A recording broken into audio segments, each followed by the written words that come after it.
The email sits open on your screen for the fourth time this week. You have read the first line twice. You still don't know what it says. Your hand moves toward the phone before you decide to move it, the way your foot taps under a table you didn't choose to sit at.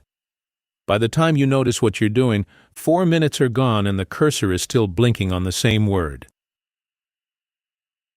This isn't about being busy. Busy people finish things. This is something else. Something quieter and more dangerous. A mind that has learned to leave the room while your body stays behind and pretends to work. You call it a bad day, a rough week, a season. It has been happening for years. You have simply gotten better at hiding it, even from yourself. What you're about to hear was written in 1918, before phones, before feeds, before any of the machinery built to fracture your attention on purpose. And it names something that hasn't changed in over 100 years. The difference between a person who moves through life and a person life moves through. That difference has one cause. Not intelligence, not luck, not even discipline, not the way you think of it. Here is the part that will unsettle you before it helps you. The problem was never that you can't focus. You focus constantly, completely, with total commitment. Every single day. You just haven't chosen what you're focusing on. Somebody else has been choosing it for you, and you handed them the wheel so long ago you forgot your hands were ever on it. Based on the book, The Power of Concentration, by Theron Q. Dumont, and adapted into narrative format to make its ideas practical and engaging. Chapter 1. The Room You Never Left. The disorder never announces itself. It arrives disguised as something reasonable. You wake up already behind. Not because the day has started badly, but because your mind started running before you did, sorting through 3 unfinished conversations, 1 unanswered message, and a task you promised yourself you'd begin an hour ago in a version of today that no longer exists. You haven't gotten out of bed yet, and already you are in 4 places that are not this one. This is the first sign, and it is so small you have learned to walk past it the way you walk past a crack in the sidewalk you've crossed 1,000 times. You don't fall, you just adjust, slightly, without noticing you adjusted. Your attention splits, and you call the splitting normal because everyone around you is doing it too. Everyone is somewhere else while they're somewhere. Sit with a plate of food in front of you and notice how rarely you taste the first 3 bites. Notice how you can walk from your car to your front door and remember nothing about the walk. Notice how a conversation with someone you love can end, and you can realize, with a small cold drop in your stomach, that you don't know what they said in the middle of it. You were there. Your body held the chair, your eyes tracked their face, your mouth said the right words at the right pauses. You were not there. This is not weakness. It is not a character flaw you were born with. It is a pattern, built 1 small absence at a time, and it has become so constant that its absence would now feel like something is wrong. If your mind ever went quiet, ever stayed in one place for more than a few minutes, you might actually panic. You have trained yourself out of stillness the way a joint loses range of motion from disuse. It doesn't hurt to lose it. It only hurts when you try to get it back. Here is where most explanations stop, and where this one has to keep going. The disorder is not that your mind wanders. Minds wander. That's what they're built to do. The disorder is that you have stopped being the one who decides where it wanders to. Somewhere along the way, your attention became public property, available to whichever notification, whichever memory, whichever mild anxiety happened to shout the loudest in a given moment. You didn't lose your focus. You lost custody of it. Think about the last time you sat down to do something that mattered to you. Not a task someone assigned you, something you chose, something with your name on it in a way that felt personal. Within minutes, maybe seconds, something pulled you sideways. Not a crisis, nothing urgent, just a small itch, a question about something unrelated. A pull toward the phone sitting 3 inches from your hand like it was placed there as a test. You keep failing. You told yourself you'd get back to it. You always tell yourself that. And sometimes you do get back to it, technically, physically, your eyes on the same page. But something in you never fully returns. Part of you stays out there in the sideways thing. And you finish the task the way you finish a meal you didn't taste. Present in body. Absent in the place that actually does the work. There's a difference between attention and its counterfeit, and almost nobody teaches you to tell them apart. The counterfeit looks identical from the outside. You're sitting at the desk. Your eyes are open. Your hands are moving. But real attention has a weight to it, a kind of gravity that pulls everything else into orbit around the one thing you're doing. The counterfeit has no gravity at all. It's a surface performance of focus, held together by habit and posture, with nothing underneath holding it in place. You already know which one you've been living in most days. You knew it before this chapter started. That knowing is not new information. It's a feeling you've been carrying for a long time. One you didn't have language for until just now, sitting somewhere ordinary, hearing someone finally say the thing you'd sensed but never let yourself name. Consider your evenings. Consider how many of them end with a strange, specific exhaustion, the kind that doesn't match what you actually did that day. You didn't lift anything heavy. You didn't run anywhere. You sat, mostly. You typed, mostly. And yet you're depleted in a way that feels disproportionate to the physical facts of your day. That exhaustion has a name, and it isn't laziness, and it isn't burnout in the way people usually mean it. It's the cost of running a mind in 100 directions at once and calling it multitasking, when what it actually is, underneath the word, is a kind of quiet civil war fought inside your own head, all day, every day, with no winner and no ceasefire. This is the first signal, and it is easy to miss precisely because it never looks dramatic. Nobody collapses from scattered attention. Nobody gets rushed to a hospital because their mind kept wandering. The damage doesn't happen in a single moment you'd notice. It happens in 10,000 small moments you wouldn't. Each one so minor it seems unreasonable to even call it a moment. A glance at a screen. A half-formed thought interrupting a full one. A conversation you were present for and absent from, both, at the same time. You have been living inside a room without realizing you never left it.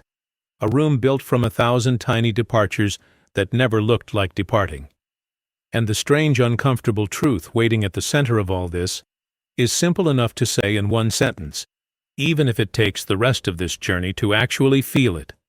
The life you want is not blocked by a lack of time, or a lack of ability, or even a lack of will.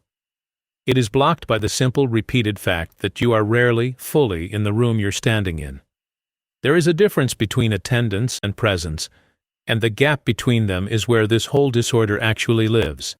Attendance means your name gets checked off a list. You showed up. You clocked in. You sat at the table when the meal started, and you stood up when it ended. And by every external measure that anyone could observe from outside your skin, you were there the entire time. Presence is a different, stricter accounting. It asks not whether your body occupied the chair, but whether the person who lives behind your eyes occupied the moment.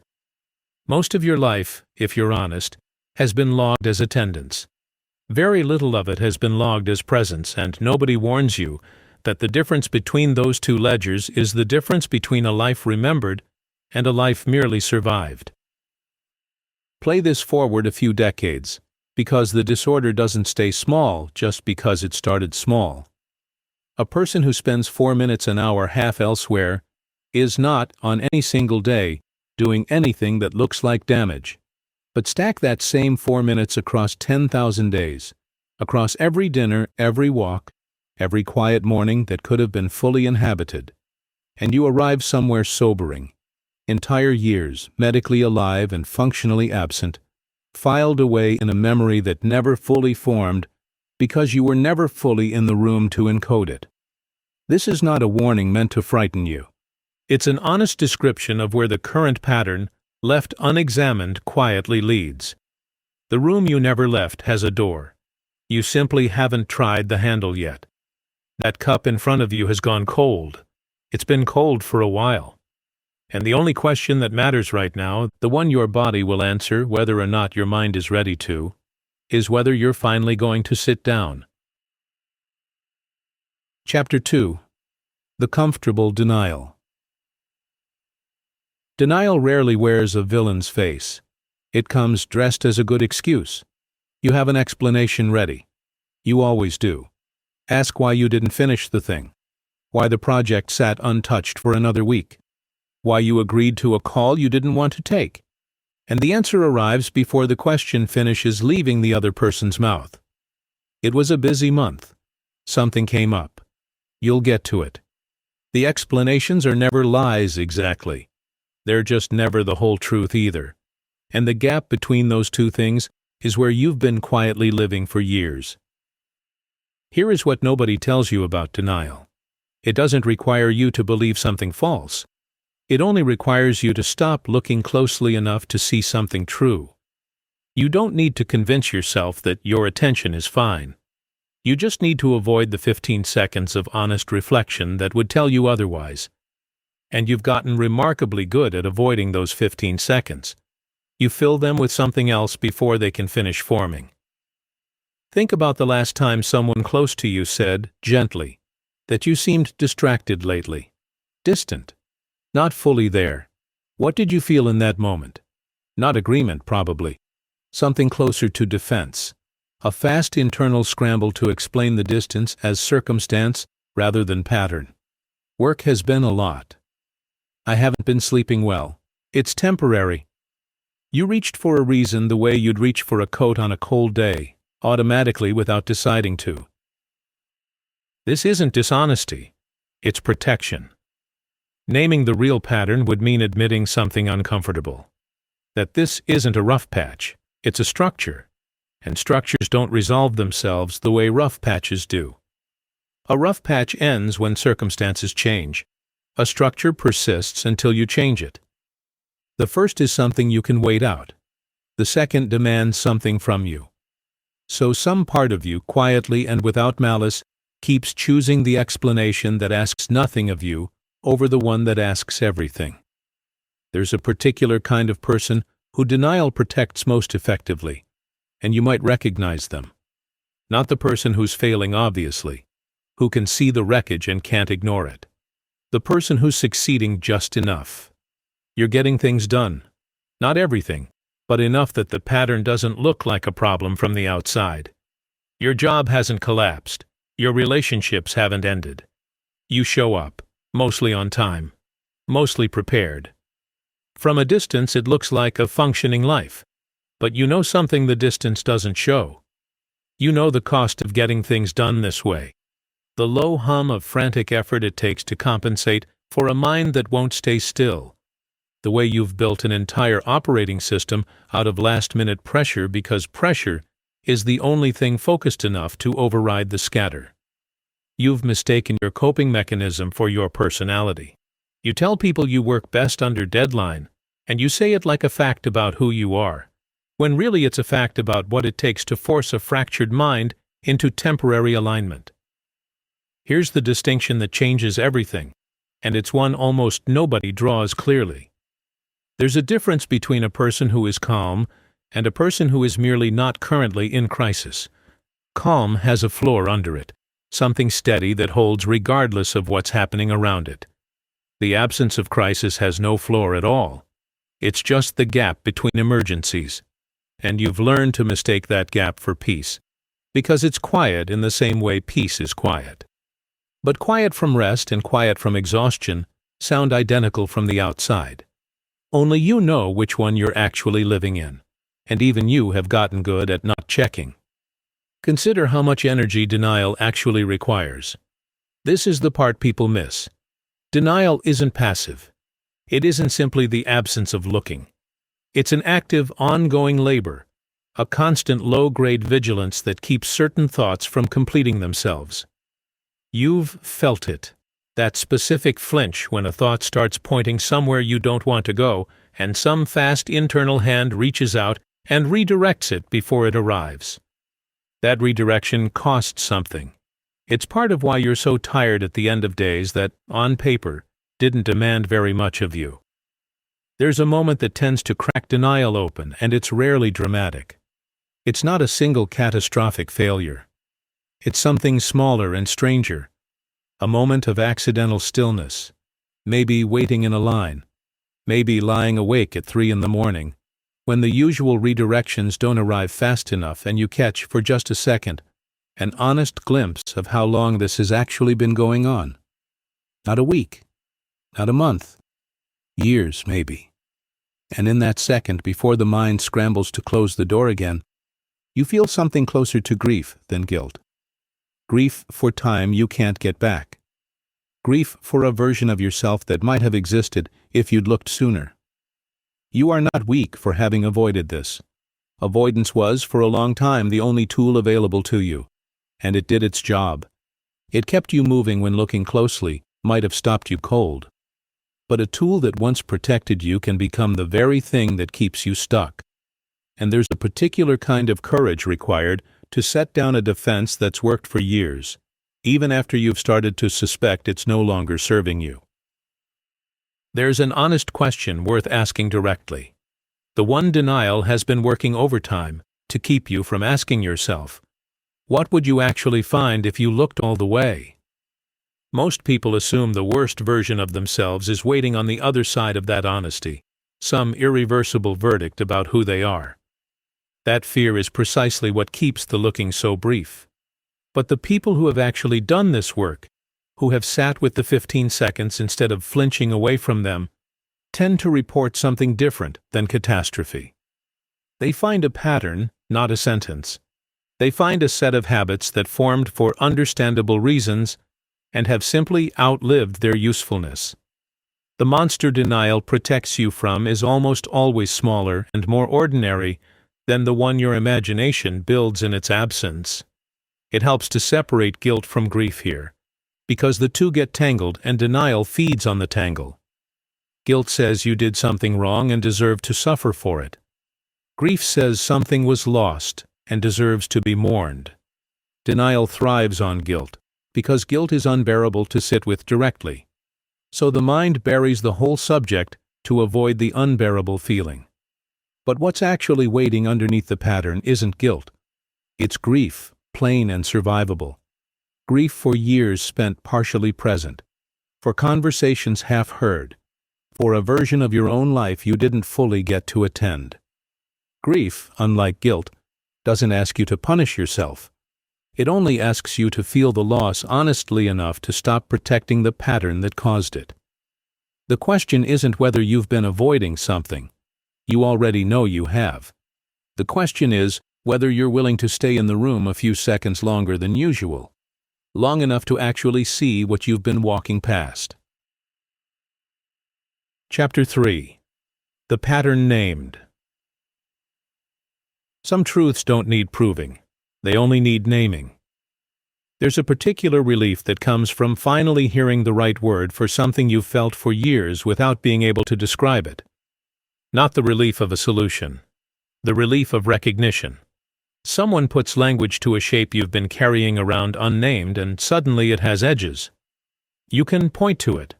You can say, yes, that. That's the thing. Here is the word.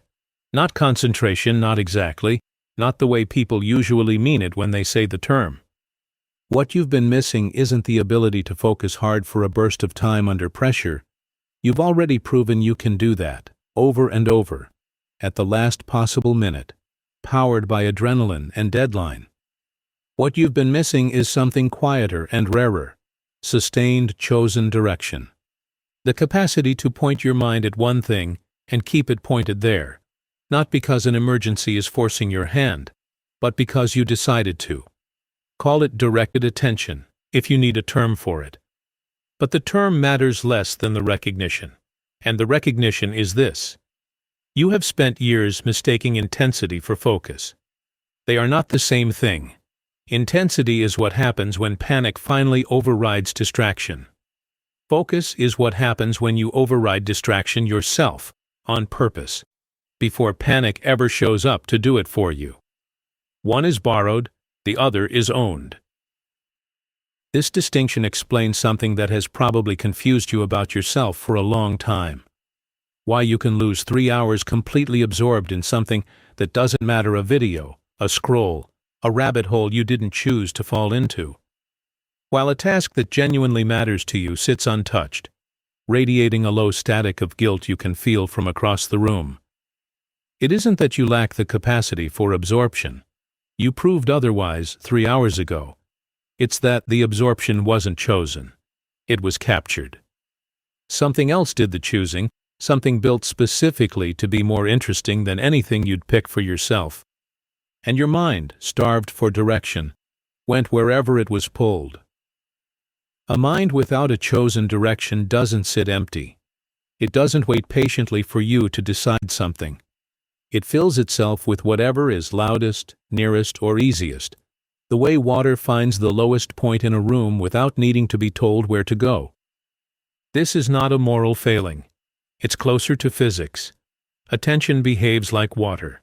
It flows toward whatever offers the least resistance, unless something with real gravity gives it a different direction to flow in. So here is the pattern, named plainly. You have not been failing to concentrate. You have been concentrating constantly, with total commitment, on whatever happened to be nearest. The problem was never the amount of your attention. It was who was holding the reins. This reframes almost everything you've believed about your own limitations.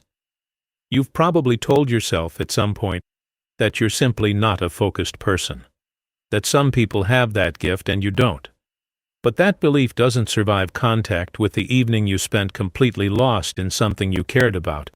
3 hours gone in what felt like 20 minutes, no effort involved at all. That wasn't the absence of focus. That was focus in its purest form, uninterrupted and unforced. You have the capacity. You've had it the entire time. What you don't have yet is the habit of aiming it deliberately at things that require aim rather than things that require none. There's a second layer to this pattern, and it's the one that stings more. You've likely spent real energy trying to fix this the wrong way, trying to concentrate harder, as if focus were a muscle you could simply flex with more force, gripping a task tighter when your mind started to wander, white-knuckling your way through paragraphs, meetings, conversations, willing yourself to stay present through sheer strain. And it never worked. Not really, not for long. And you probably concluded from that failure that something was wrong with you specifically. Something is not wrong with you. Something is wrong with the method. Force and direction are not the same tool. Gripping harder at a wandering mind is like gripping harder at water. It slips through exactly where the grip is tightest. What actually holds attention in place isn't pressure. It's interest, structure, and repetition. 3 things that have almost nothing to do with willpower, and almost everything to do with training. You don't build a focused mind by straining against distraction in the moment. You build it the way you build anything else that eventually becomes effortless, slowly through repeated small choices, until the choosing itself starts to require less and less conscious force. This is the part where naming the pattern starts to feel less like relief and more like responsibility. Because once you can see it clearly, you can no longer fully unsee it. You'll notice now, every time your attention drifts toward the nearest and easiest thing instead of the chosen one. You'll notice the difference between the absorption that gets handed to you and the absorption you build on purpose. That noticing is uncomfortable. It's also the only place real change has ever started. You are not broken. You are untrained, in one specific and correctable way, and those are entirely different conditions requiring entirely different responses. A broken thing needs to be fixed by someone else. An untrained capacity needs to be practiced by you. But naming a pattern is not the same as dismantling it. Knowing the shape of the water doesn't stop it from finding the lowest point in the room. There's a mechanism underneath all of this, a specific reason your mind defaults to scatter instead of direction. And understanding that mechanism, not just naming it, is what starts to change how the water moves. There's a related distinction worth drawing before moving on, because two words tend to get used interchangeably and they shouldn't be. Absorption is what happens to you. Attention is what you choose. The 3 hours lost to a screen were absorption, a state something else engineered on your behalf, using triggers built by people who study exactly how minds like yours default when left undirected. Attention, the kind this journey is actually about, runs in the opposite direction. It doesn't happen to you. You extend it deliberately toward something you selected in advance, and you keep extending it even after the initial pull of novelty has worn off. Absorption ends the moment the stimulus stops supplying it. Attention persists because you're the one supplying it, which is precisely why it's harder to access, and precisely why it's worth more. Here's the honest question this chapter has been circling, worth asking directly instead of only implying, if the capacity was always there, why did it take this long to see it clearly? The answer isn't flattering, but it isn't damning either. You didn't see it because nothing in your daily life ever asked you to look. Scattered attention doesn't announce itself as a problem the way a broken bone does.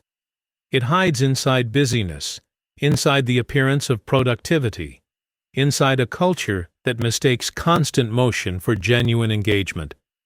You didn't miss an obvious truth. You missed a quiet one, buried under the noise of an ordinary life that never once slowed down long enough to let you check. That part comes next. Chapter 4. The Anatomy of the Mechanism. Understanding without judgment is the only understanding that lasts. Picture your attention as something with a physical shape, because in a sense, it has one. Every time you focus on something, a specific pattern of activity lights up in your brain, and every time you look away, that pattern dissolves and a new one takes its place. This happens constantly, all day, thousands of times, mostly outside your awareness. Your mind isn't a single spotlight moving smoothly across a stage. It's more like a series of separate lights switching on and off in rapid succession. And what you experience as continuous focus is really an illusion built from very fast switching. This matters because it explains something you've probably felt, but never had language for. Focus doesn't fail all at once. It leaks, a little bit at a time, one switch at a time, until enough of them have flipped away from the task that you look up and realize you've been somewhere else for the last 10 minutes without ever consciously deciding to leave. Here's the mechanism underneath the leak. Your brain has two competing systems for directing attention, and they were not built to cooperate easily. One system is deliberate. It requires you to choose a target and hold your focus there on purpose, against whatever else is competing for space. This system is expensive to run. It burns real mental energy, and like any expensive system, your brain looks for excuses to switch it off whenever possible. The other system is automatic. It doesn't choose anything. It simply orients toward whatever is new, whatever moves, whatever seems even slightly more urgent than what you're currently doing. This system is nearly free to run, and it never gets tired, because it was built for a world where noticing sudden movement in your environment could save your life. You already know which system currently runs your days. Every notification, every open tab, every half-formed worry has learned to speak the exact language your automatic system is built to respond to. Sudden, novel, seemingly urgent. Your deliberate system, the expensive one, the one that actually accomplishes the things you care about, gets outcompeted constantly, not because it's weak, but because it's fighting an opponent that never has to try. This is not a design flaw specific to you. It's the basic architecture every human being carries. But here's the part that separates people who eventually reclaim their attention from people who don't. The automatic system doesn't just wait for outside triggers. It manufactures its own. When a task feels boring, difficult, or uncertain, your automatic system reads that discomfort as a kind of low-grade danger signal and starts hunting for anywhere else to point you. This is why the hardest moment of any difficult task usually isn't the middle. It's the first few minutes, when the automatic system is loudest and the deliberate system hasn't built up any momentum yet to override it. You've felt this exact moment more times than you could count. Sitting down to something that matters, and within 90 seconds, some small itch appears, an urge to check something, look at something, do literally anything except the thing in front of you. That itch isn't a character flaw. It's your automatic system doing exactly what it evolved to do, mistaking discomfort for threat and searching for an exit. Understanding this doesn't make the itch disappear, but it changes your relationship to it. You stop interpreting it as evidence that something is wrong with you and start recognizing it as a predictable, almost mechanical response that every human brain produces under the same conditions. There's a second piece to this anatomy that matters just as much. Attention has a cost every time it switches, even when the switch feels instant. Each time you move from one task to another, however briefly, your brain has to unload the mental context of the first task and load the context of the second. This isn't instantaneous, and it isn't free. It takes measurable time and measurable energy, and it happens whether you switched for 30 seconds or 30 minutes. This is why an hour spent bouncing between 6 different things leaves you far more drained than an hour spent inside one thing, even if the 6 things individually seemed easier. You've experienced this without knowing what it was called. The particular flatness at the end of a day full of small interruptions. A fatigue that doesn't match the actual difficulty of what you did. That flatness is switching cost, accumulated one small transition at a time. And it's one of the most expensive things a scattered mind pays for without ever noticing the bill. Here's where the mechanism starts to offer something useful, instead of just something bleak. If the deliberate system is expensive to run, and the automatic system is cheap, the goal was never to fight the automatic system through sheer force. Force is exactly the expensive resource you're trying to conserve. The goal is to reduce how often the automatic system gets triggered in the first place, and to build enough momentum in the deliberate system that it stops needing a fight to stay in charge.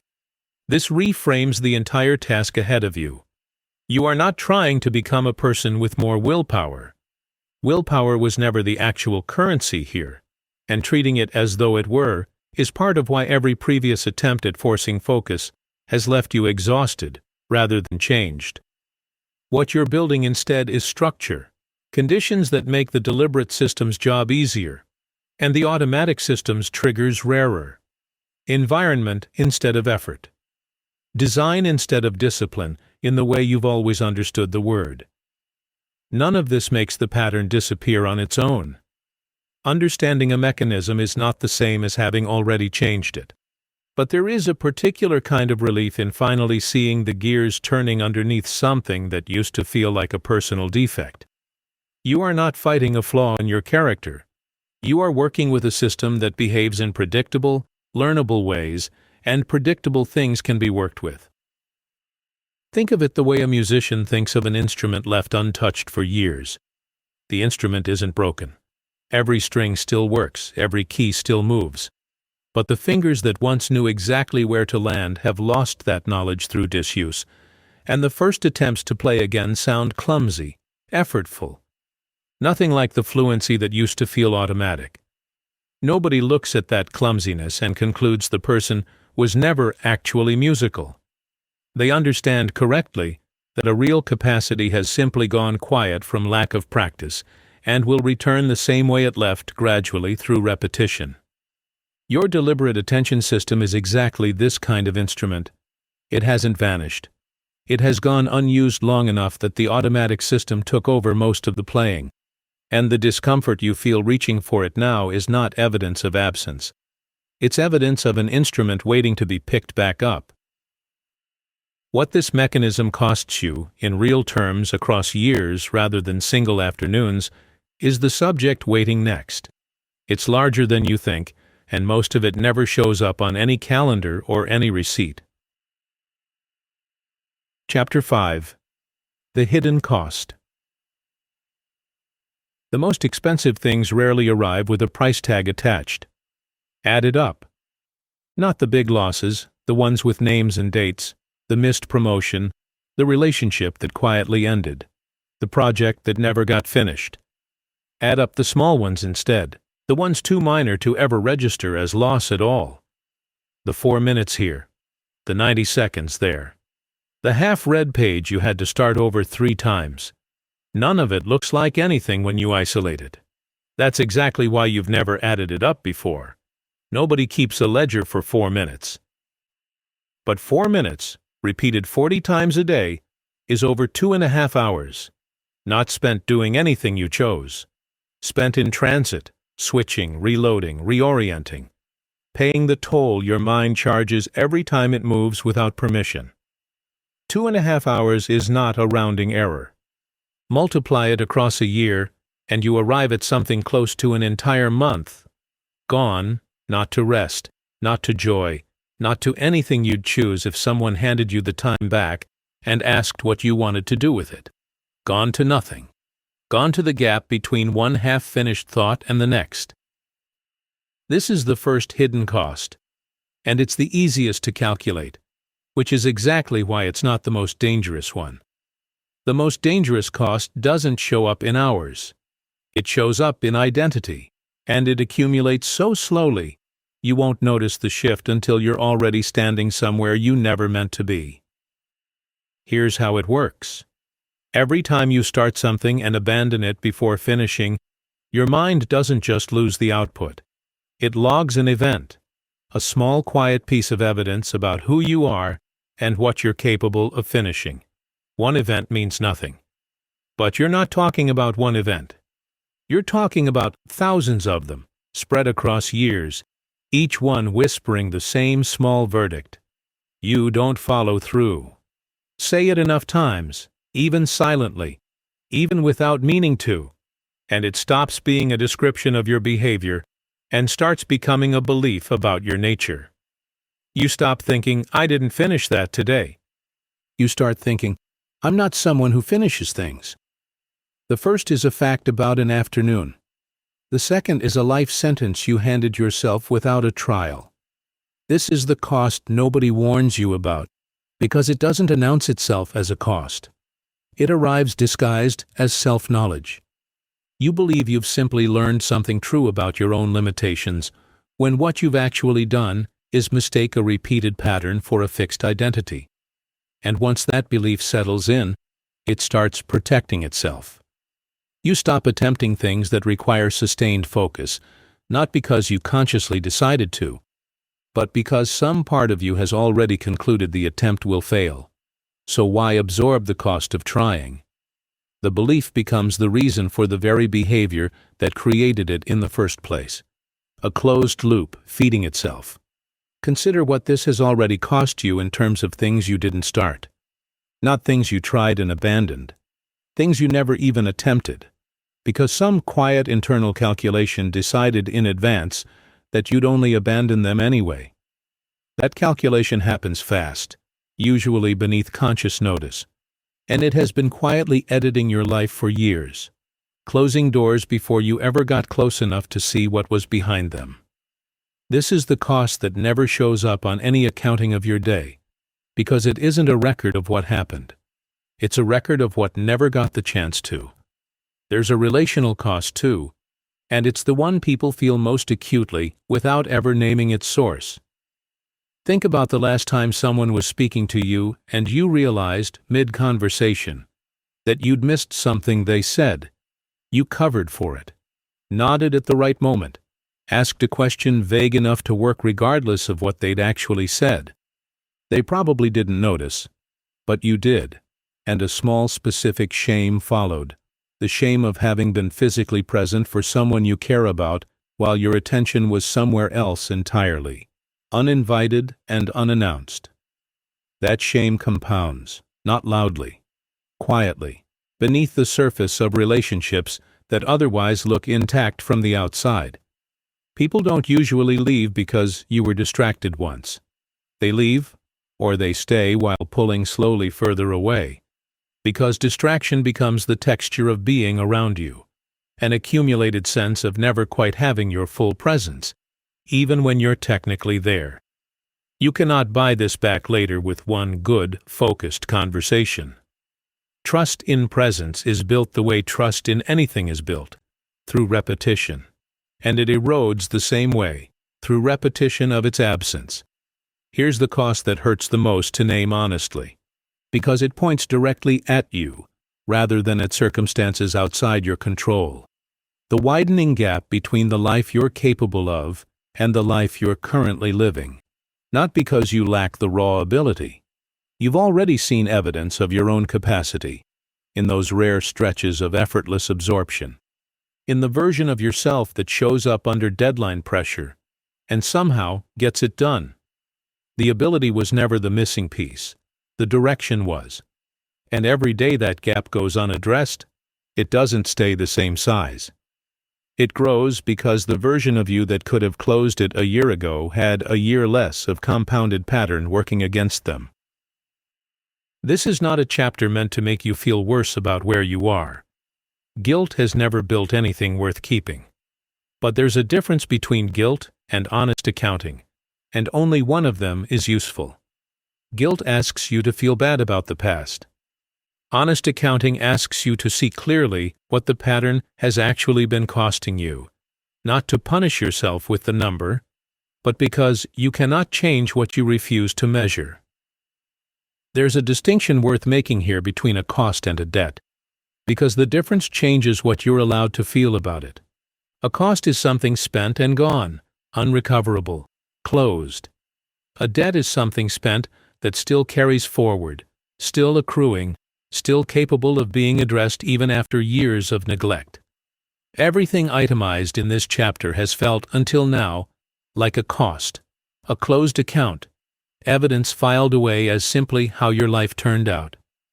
But it isn't a cost, it's a debt, and debts, unlike costs, can be paid down. The 2.5 hours a day, the identity built on not finishing, the erosion of presence in your closest relationships, none of it is permanently spent. It is owed, and owed things can still be addressed starting now, by someone willing to look at the number honestly instead of looking away from it the way denial has been teaching you to do for years. You have been paying this cost for years without ever seeing the bill itemized. Now you have. The question that follows isn't whether the cost is real. You already know it is. The question is why every previous attempt to stop paying it hasn't worked. And that answer is not the one you'd expect. Chapter 6. Why the previous attempts failed. It was never a lack of effort. It was the wrong theory of the problem. You have tried before, probably more than once. A new planner, bought with real hope, used faithfully for 11 days, and then abandoned in a drawer. An app that promised to block distractions, installed with genuine intention, disabled within a week because it got in the way of something that felt urgent in the moment. A resolution, spoken out loud to someone you trusted, about focusing better, being more present, finally getting serious. You meant it every time. That's the part worth remembering before this chapter goes any further. You meant it every single time, and it still didn't hold. This matters because the easiest and most damaging conclusion to draw from repeated failure is that you simply don't want it enough. That conclusion is wrong, and it's worth dismantling carefully because it's the one that does the most damage if left unexamined. Wanting was never the missing ingredient. You wanted it enough to buy the planner, enough to install the app, enough to say the words out loud to someone else and mean them. The failure wasn't in the wanting. It was in what the wanting was pointed at. Here is the pattern behind almost every failed attempt. You tried to fix a systems problem with a willpower solution. The planner, the app, the resolution, all of them assumed the same thing, that your attention was scattered because you weren't trying hard enough to hold it together, and that trying harder would fix it. But you've already seen clearly that scattered attention isn't a motivation problem. It's an architecture problem, a mind defaulting to its cheapest available system. Because nothing has made the more expensive, deliberate system easier to sustain. No amount of wanting changes architecture. You can want a river to flow uphill with your whole heart, and it will still flow down, because wanting was never the variable in charge. This explains something specific about how these attempts usually collapse. They rarely fail all at once, in one dramatic moment of giving up. They fail gradually through a very particular sequence. The first few days go well because willpower, freshly summoned, is genuinely strong in short bursts. You feel proof of concept. This is working. Then something shifts, almost imperceptibly, usually around day 5 to 10. The initial burst of resolve starts running low, and instead of a structure to lean on, there's nothing underneath it but the same willpower that's now depleted. One missed day turns into two. Two turns into the quiet familiar slide back into the old pattern. And by the time you notice you've slid, you're already most of the way back to where you started. You've probably interpreted this collapse as evidence of your own weakness. It isn't. It's evidence of a design flaw in the method, not in you. Any system that depends entirely on a renewable but limited resource, and willpower is exactly that, will eventually run out, because that resource was never meant to carry the entire weight alone. The people who successfully build sustained focus are not people with a deeper well of willpower than you. They are people who stopped asking willpower to do a job it was never built to do by itself. There's a second reason previous attempts failed, and it's more specific, more uncomfortable, and more useful once you see it. Most attempts at fixing attention start in the wrong place. They start with restriction. Block this app. Remove this distraction. Eliminate this temptation. Restriction targets the symptom. It does nothing to address why the automatic system was reaching for that distraction in the first place. Remove one exit and a scattered mind, still under the same pressure, still lacking the same structure, will simply find another one. You've probably experienced this directly. Block the one app that seemed like the problem, and within days, a different one quietly takes its place, or an old habit you'd forgotten about resurfaces to fill the exact same gap. The specific distraction was never the actual target. It was a symptom wearing the costume of a cause. Consider, too, how most of these attempts were built entirely around avoiding the wrong thing, rather than moving toward the right one. Stop checking your phone so much. Stop procrastinating. Stop getting distracted. Every instruction was phrased as a subtraction, a removal, a fight against something. But a mind fighting against something is still, fundamentally, oriented toward that something. You cannot build sustained direction purely out of avoidance, because avoidance keeps your attention circling the very thing you're trying to move away from. Real change requires a target to move toward, not just an enemy to move away from, and almost none of your previous attempts gave you one. Here is the distinction that separates a resolution from a system, and it's the one that was missing every time before. A resolution is a decision made once, under motivation, expected to hold indefinitely on its own strength. A system is a structure built once, designed to hold up under the specific conditions of an ordinary, unmotivated Tuesday, when the initial burst of inspiration has long since faded, and nothing but the structure itself is left standing. You have built plenty of resolutions in your life. What you haven't built yet is a system.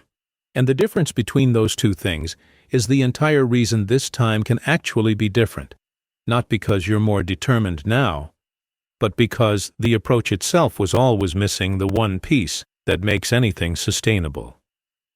Here's the honest question you're probably asking right now, the fair one, the one this chapter owes you a real answer to. What makes this attempt any different from the ones that already failed? Not sincerity. You had that before, in real supply, every single time. Not information either, since you likely already knew in some general sense that focus mattered, and distraction was a problem. What's different is the theory underneath the effort. Every previous attempt asked you to fix a systems problem by generating more willpower, a strategy guaranteed to run out because it was never matched to the actual shape of the problem. What follows in the next chapter asks something narrower, and for the first time, something matched correctly to the mechanism you now understand. Not more force, less of it applied more precisely, in a size small enough to survive the exact conditions that ended everything before it. There's a quiet relief available in simply seeing this clearly, separate from whatever comes next. You get to stop rehearsing the old verdict about yourself, the one that treated every abandoned planner and every disabled app as further proof of some fixed deficiency. None of it was proof of that. It was proof that a mismatched theory produces mismatched results no matter who is running the experiment. That distinction alone is worth carrying forward, even before the next chapter offers you anything new to try. None of your previous attempts were failures of character. They were experiments run with an incomplete theory, and incomplete theories produce incomplete results no matter how much sincere effort gets poured into them. You were never the broken variable in the equation. The equation was missing a term. What comes next is the first real movement, not another resolution dressed up as something new, but the first fragment of structure small enough to actually survive contact with an ordinary day. Chapter 7.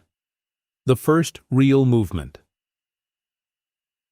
Small enough to survive is more valuable than large enough to impress. Here is something almost nobody tells you at the start of trying to change a pattern this old. The size of your first move should embarrass you. Not because small moves are weak, but because your instinct right now is to overcorrect. You've just seen the true cost of years of scattered attention, and something in you wants to answer that cost with force, a complete overhaul, a new morning routine, 3 hours of deep work starting tomorrow, no exceptions.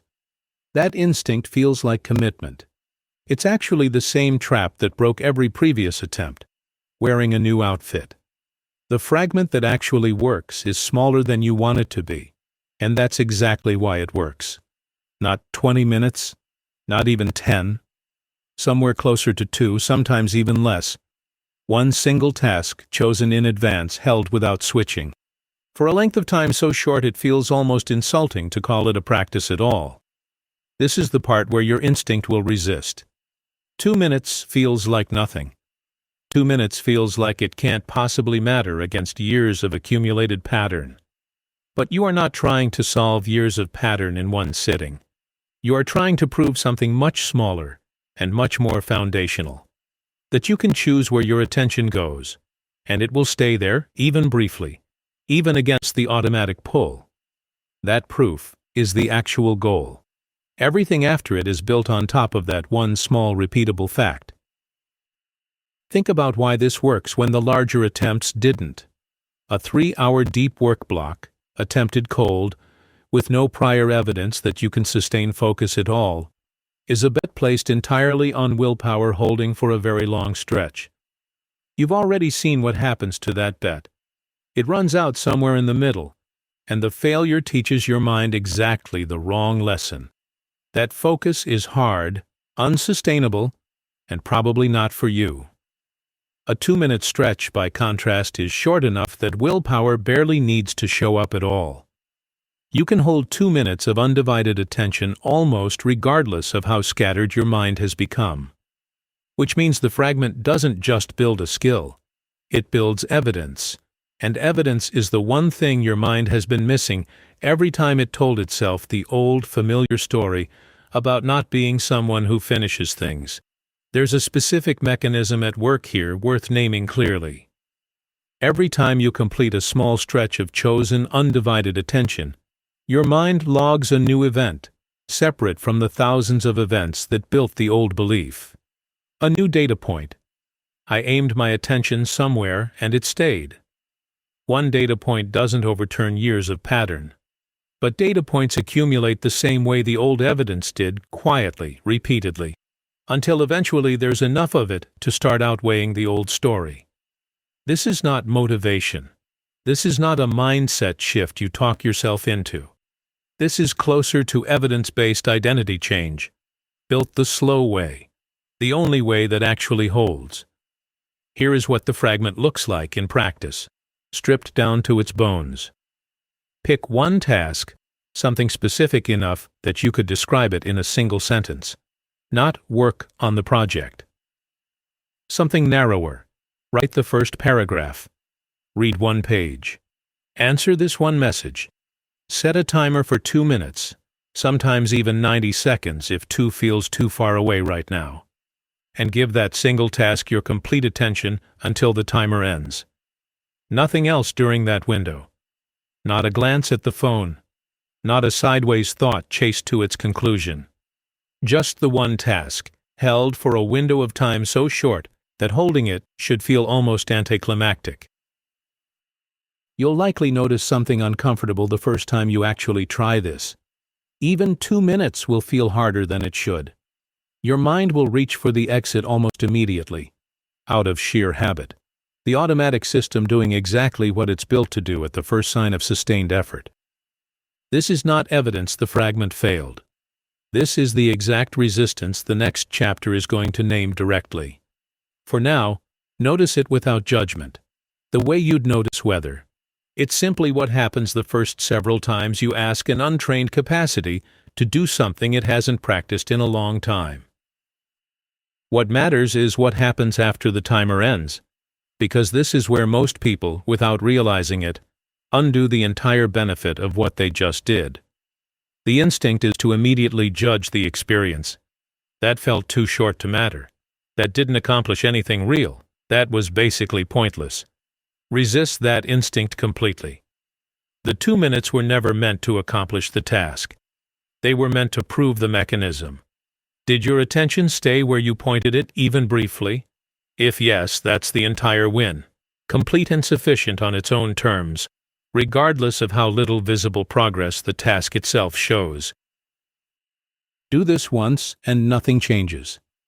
Do this once a day, on the same task or a new one, for 2 weeks, and something genuinely starts to shift. Not because 2 minutes a day adds up to much raw time, but because you are quietly rewriting the evidence base your mind draws on when it decides what kind of person you are.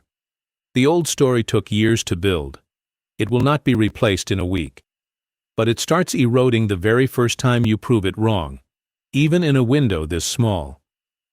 There's a reason this fragment, and not a more ambitious one, is the piece that survives contact with real life.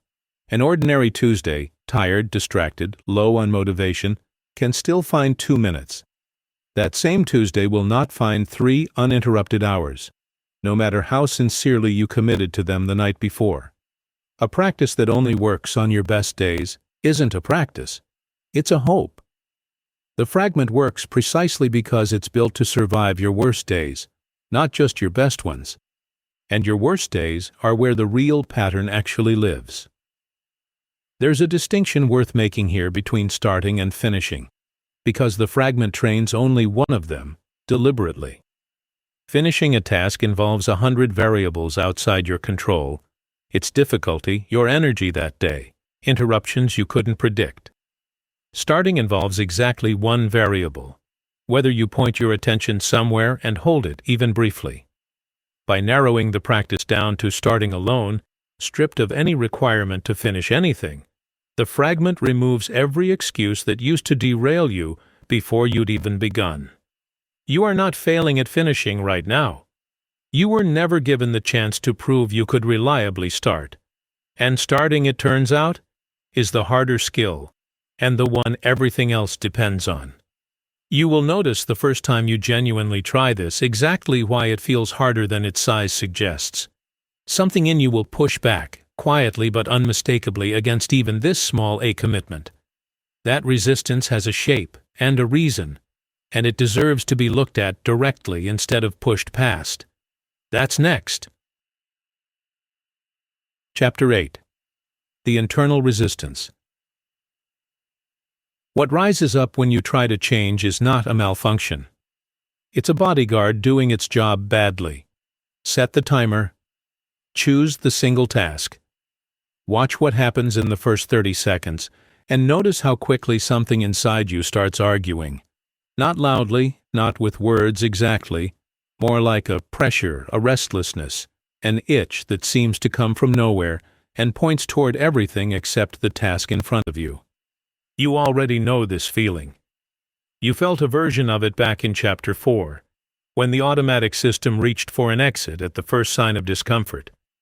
But there's a second layer underneath that one, and it only shows up once you actually start trying to change, not just understand the change intellectually. Call it resistance, because that's what it feels like from the inside. But understand what it actually is. A very old, very literal-minded part of your mind trying to protect a pattern it believes is keeping you safe. This sounds strange because the pattern in question has cost you years of unfocused, scattered living. Why would any part of you defend that? But safety, to this part of your mind, was never about whether the pattern serves you. It was only ever about whether the pattern is familiar. Familiar has been surviving. Anything new, even something clearly better, registers as risk simply by virtue of being unproven. This explains something that will otherwise confuse you deeply in the first weeks of practicing the fragment from the last chapter. The resistance often gets stronger, not weaker, right after you start succeeding. You hold your attention for 2 minutes. It works. You feel a small flicker of hope, and almost immediately, something in you pushes back harder than it did before you started. This isn't your imagination, and it isn't a sign of failure. It's the old pattern sensing a genuine threat for the first time, and pushing back the way anything under threat pushes back, with more force, not less. There's a name worth giving to the shape this resistance most often takes, because naming it strips away some of its power. It rarely arrives as outright refusal. It almost never says directly, "I don't want to do this." It's far too clever for that. Instead, it arrives as reasonable-sounding permission. You've had a hard week. Surely today can be the exception. You're too tired right now. Tomorrow you'll have more energy, and it'll count for more. This particular task doesn't really need the full 2 minutes of focus anyway. Every one of these thoughts sounds like wisdom. Every one of them is the resistance wearing wisdom's clothing. Because outright refusal would be too easy to catch, and permission slips past your defenses precisely because it sounds like kindness toward yourself rather than sabotage. You have to learn to recognize the specific texture of this voice, because it is not the same as genuine legitimate reason. Genuine reason is quiet and specific. It says something like, "This particular day involves an emergency, adjust accordingly." The resistance is louder, vaguer, and strangely persuasive, precisely when you're at your most tired, which is not a coincidence. It targets the exact moments when your deliberate system, the expensive one, has the least fuel left to argue back. Here's what almost nobody tells you about facing this resistance directly. The goal was never to make it disappear. That expectation sets you up for exactly the kind of discouragement that ends most attempts early. The resistance doesn't vanish because you've had a few good days. It doesn't vanish because you finally understand where it comes from. What changes with repetition is not the resistance itself, but your relationship to it. The first few times it feels like an emergency, something urgent that must be obeyed immediately. After enough repetitions of noticing it and continuing anyway, it starts to feel more like weather passing through a room you're sitting in. Present, sometimes loud, but no longer something that decides what you do next. This shift has a specific mechanism behind it, and it's worth understanding clearly, because it will keep you moving on the days the resistance is loudest. Every single time, you notice the resistance and act anyway, holding the 2 minutes. Despite the pull to abandon it, you weaken the old pattern's claim to authority just slightly. Not because the discomfort disappears, but because you've proven again that the discomfort doesn't have to be obeyed for you to survive it. This is uncomfortable to sit with the first several times. It gets less uncomfortable, not because the discomfort itself shrinks, but because your capacity to tolerate it without immediately reacting grows quietly, the same way any tolerance grows, through repeated, survivable exposure. There's a particular trap worth naming directly here, because it catches nearly everyone attempting this kind of change. The trap is treating the presence of resistance as evidence that something is wrong, either with the practice or with you. It isn't evidence of either. Resistance showing up is not a sign you're doing this incorrectly. It's a sign you're doing it correctly enough to threaten a pattern that has held its ground for years. A pattern that old does not release its grip without some friction. The friction is not a warning sign to stop. It's closer to proof of contact, evidence that the thing you're trying to change actually noticed you trying to change it. Notice too the specific moment resistance tends to speak loudest. Right before you begin, not during, and rarely after. Once the timer actually starts, once you're a few seconds into the task itself, the resistance often quiets considerably, sometimes disappearing almost entirely by the time the 2 minutes end. This matters practically because it means the hardest part of this entire practice is not the 2 minutes themselves. It's the 10 seconds directly before them, the threshold moment where the old pattern makes its loudest, most persuasive case for waiting until later. Learn to move through that specific 10-second window without negotiation, without debate, without waiting to feel ready, and you've already won most of the actual battle before the timer even starts. There's a difference worth naming between suppressing resistance and outlasting it, because the first one quietly recreates the exact problem this practice is trying to solve. Suppression means shoving the urge down, refusing to feel it, treating its presence as something shameful that must be hidden even from yourself. That approach burns enormous energy and rarely lasts, because what's suppressed tends to resurface later, often stronger, in some other part of your day. Outlasting is different. It means letting the urge be fully present, fully felt, without treating its presence as a command that must be obeyed.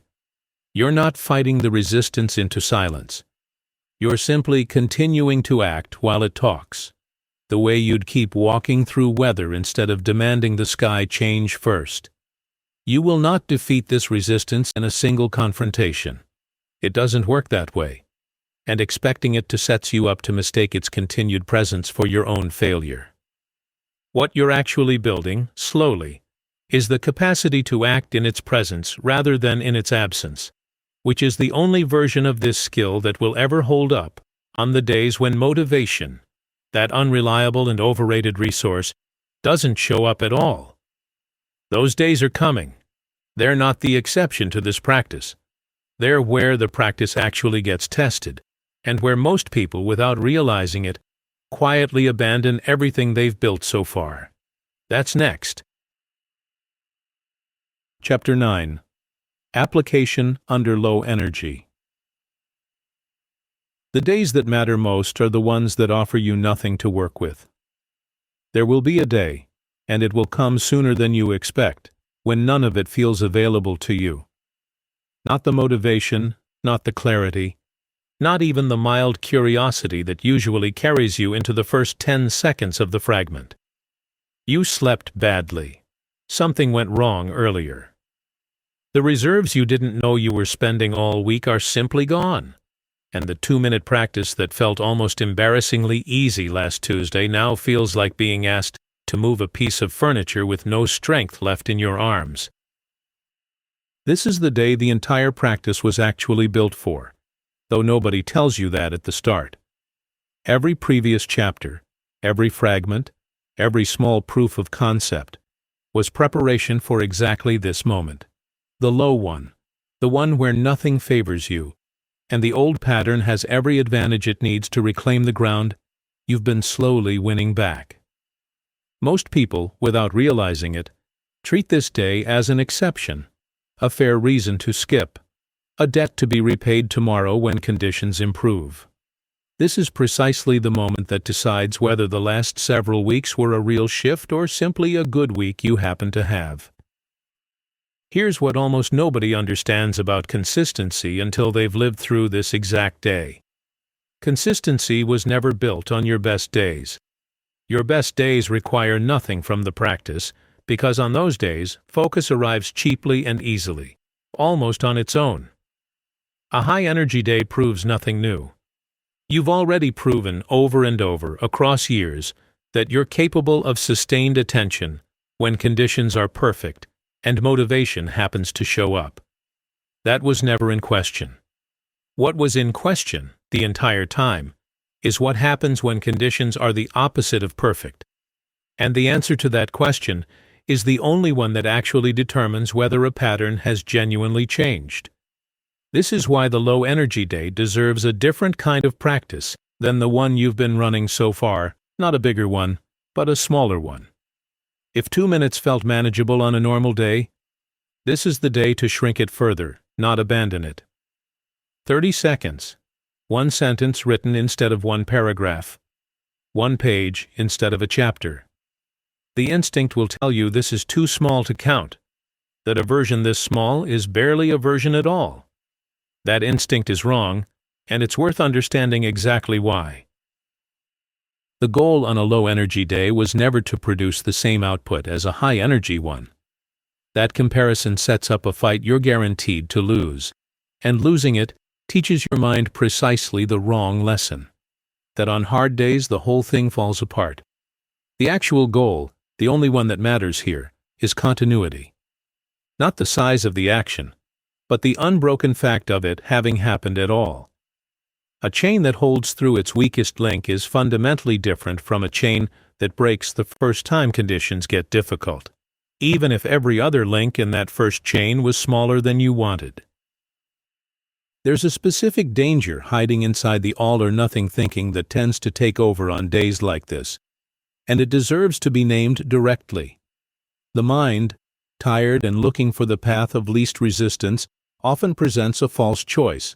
Either do the full practice as originally designed, or don't bother at all, since a diminished version doesn't really count anyway. This framing feels reasonable in the moment. It is, in fact, one of the most effective tools the old pattern has for reclaiming territory, because it convinces you that showing up imperfectly is somehow worse than not showing up at all. It isn't. A 30-second version, done honestly, protects something that a skipped day does not. It keeps the chain of evidence unbroken. And that unbroken chain is worth more, long-term, than any single day's raw output. Think about what actually breaks a pattern of change in your own history, if you're honest about it. It's rarely one bad day. One bad day is survivable, forgettable even, if it's genuinely treated as an exception. What breaks a pattern is the story that gets built on top of one bad day, the quiet conclusion that follows it. I already missed today, so this week is compromised, so I'll restart properly next week. That story turns one missed day into 5, and 5 into the full collapse of everything you would have built. The missed day was never the actual danger. The story you told yourself about the missed day was. This is where the low-energy day teaches something no high-energy day ever could. It teaches you the actual floor of your practice, the smallest version that still counts as showing up. And once you know that floor exists, and you've survived standing on it, the entire practice becomes less fragile than it was before. You're no longer dependent on conditions being right. You've proven, directly, in your own body, that even your worst version of trying still keeps the thread unbroken. There's a specific kind of quiet pride available here that doesn't come from the big wins, and you should let yourself notice it when it shows up. Not the pride of a great day of deep, effortless focus. A different pride, smaller and in some ways sturdier. The pride of having shown up for 30 seconds on a day when every part of you argued for 0. That 30 seconds will not look impressive to anyone watching from outside. It will not appear on a resume or a highlight reel, but it is, in its own way, more valuable than any single hour of your best, easiest focus, because it proves something your best days never had to prove, that the practice survives you at your worst, not just at your best. There's a useful distinction between a floor and a ceiling, and most people only ever design for the ceiling. A ceiling is the best version of something, the ideal outcome under ideal conditions. and it's tempting to build a practice entirely around reaching for it. But a ceiling tells you nothing about what survives a bad week, because ceilings only ever get tested on good days. A floor is different. It's the version of the practice that holds even when nothing else does. And a floor, once built, becomes the thing that actually determines whether a practice survives a full year rather than a good month.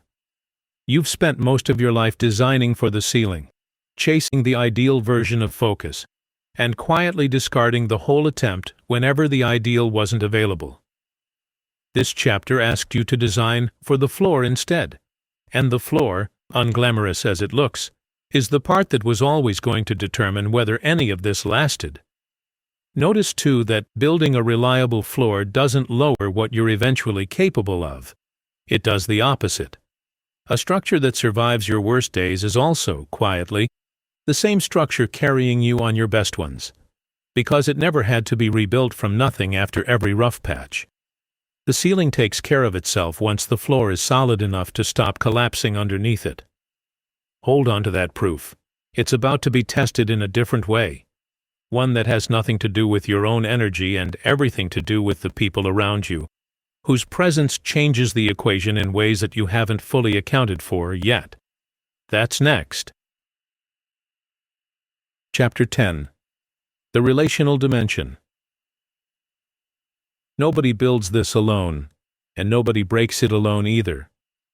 You can build the fragment in private.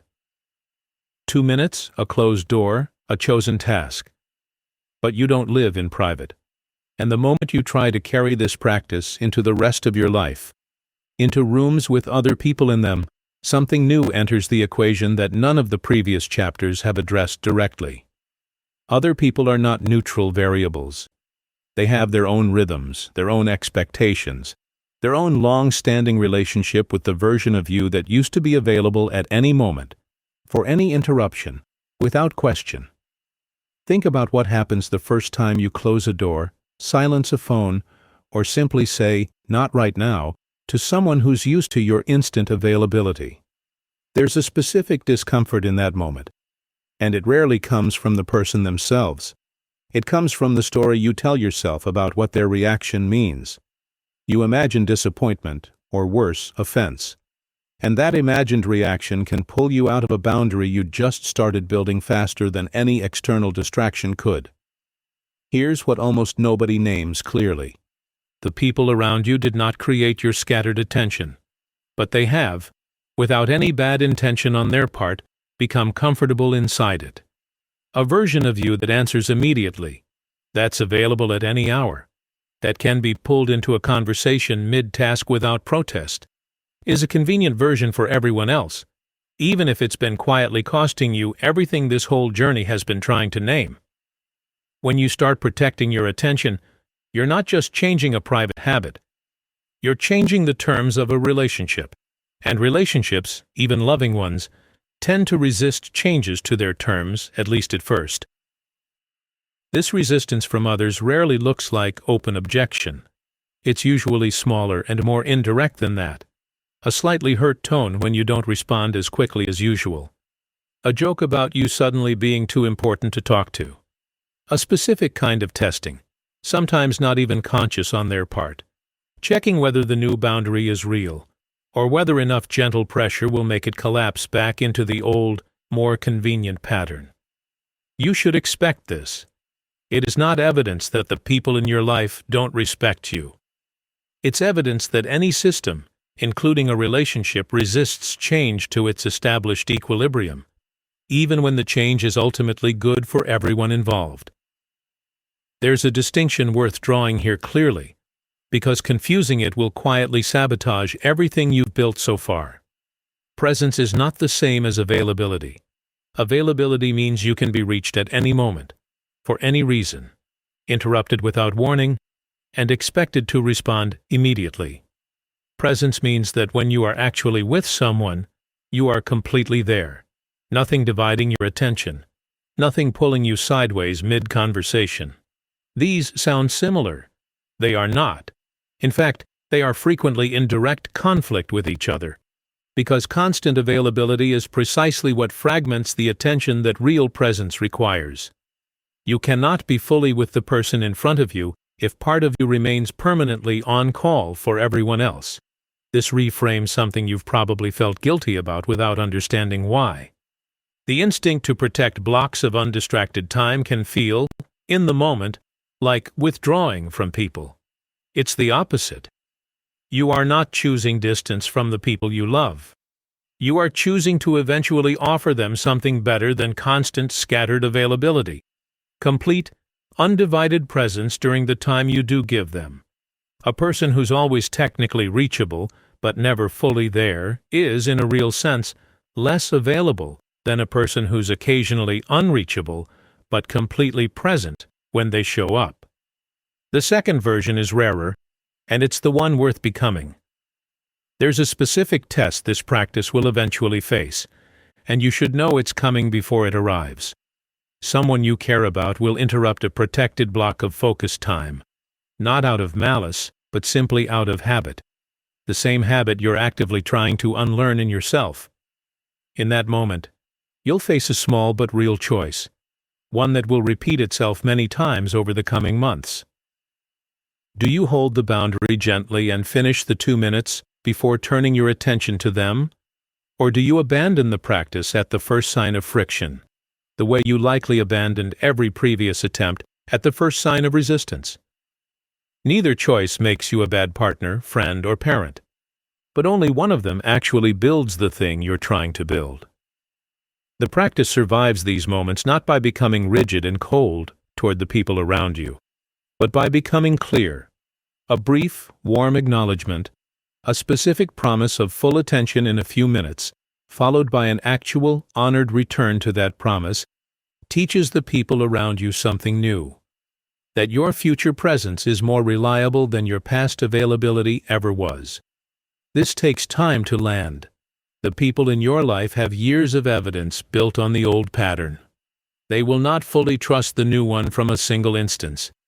They'll trust it the same way you're learning to trust your own capacity for change, through repetition, through evidence accumulated slowly and honored consistently. There's also a quieter gift hidden inside this shift, one that usually surprises people more than any of the others. As you become someone capable of sustained, chosen attention, the people around you begin, often without naming it directly, to feel the difference in how you listen. Conversations change texture when the person across from you isn't half elsewhere. People say more honestly, to someone who's actually there to receive it. You may find, somewhere down this road, that the relationships you were worried this practice would damage are, instead, the ones it ends up deepening the most. Think of a boundary the way you'd think of a fence around a garden, not a wall meant to keep people out, but a structure that decides where the cultivated ground ends and everything else begins. A garden without a fence doesn't become more welcoming. It becomes indistinguishable from the field around it, trampled by anyone passing through, incapable of growing anything that needs protected time to take root. The fence isn't hostility toward the people walking by. It's what makes the garden worth walking into at all. Your protected blocks of attention function the same way. They aren't a wall built against the people you love. They're the fence that keeps something worth having intact enough to eventually be shared with them, fully, instead of offered in the trampled, half-grown state that constant openness would otherwise guarantee. The people who benefit most from your fence are, almost always, the same people who initially test it. That's not a contradiction. It's simply how trust in a new structure gets built, through repeated proof that the fence comes down on schedule, that the garden, once it's had its protected time, opens generously to anyone invited in. Nobody resents a gate that opens reliably. They only resent one that never seems to open at all. But this reshaping of how you relate to others didn't begin with them. It began somewhere much further back, in a pattern old enough that you've probably never once questioned where it actually came from. That's next. Chapter 11.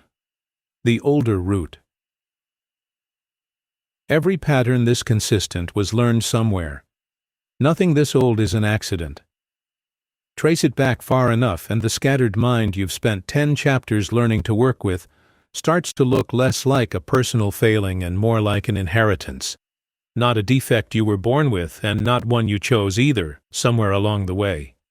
Learned early in conditions you didn't design and couldn't have questioned at the time, because you didn't yet have the framework to question anything.